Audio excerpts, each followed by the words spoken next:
Ramp? Mill? Tutor? If you play any kind of card game, you've more than likely heard these terms before, but what exactly do they mean and where did they come from?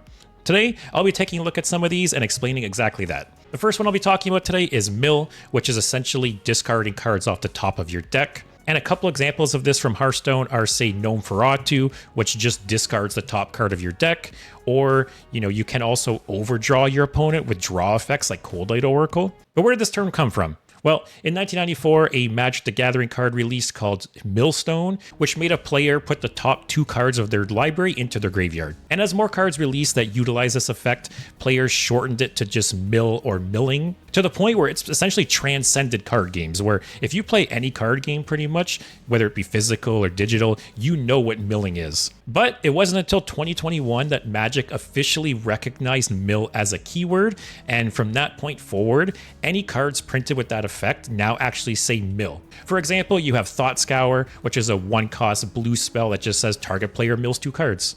And while it nearly took 30 years, I think it's so cool that that happens. The fact that a player-made, slang term became an official keyword, I think is great. I think the fact that Wizards of the Coast kind of listened to their players and adopted their terms is just amazing. For the next term, we have Tutor, which is essentially the act of drawing a specific card from your deck. A couple examples of this in Hearthstone are Peaceful Piper, which tutors a beast from your deck, Knight of Anointment, which tutors a holy spell, and Arcanologist, which tutors a secret. And where did this card originate? Also Magic the Gathering. In 1993, with the first release of Magic the Gathering, there was a card called Demonic Tutor, which when you played it, it let you search your library for a specific card and put it into your hand. And after that point, Magic started releasing more cards that were similar and kept using the Tutor name. For example, Vampiric Tutor, which was a cheaper version, but instead of putting the card in your hand, it put it on the top of your deck.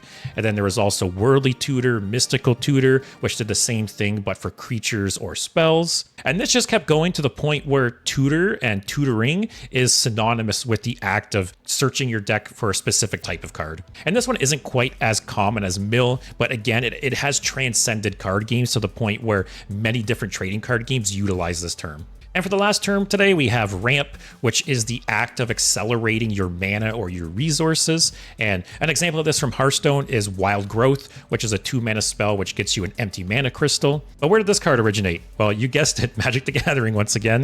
In 1996, a card released for Magic called Rampant Growth, which was essentially the same thing as Wild Growth. It was a 2-mana spell that lets you search your deck for a land card, which is essentially mana in Magic, and then put it on the board. And once again, players shorten this effect to just ramp or ramping to the point where any kind of effect like this going forward that accelerated your mana or your land or your resources was just considered ramping. But that'll be all the terms for today. I hope you learned something, and if you did, let me know in the comments. Were there any of these today that you didn't know, or is there maybe any that you still don't know or understand? But other than that, thanks for watching. If you enjoyed it, give the video a like, and I'll see you in the next one.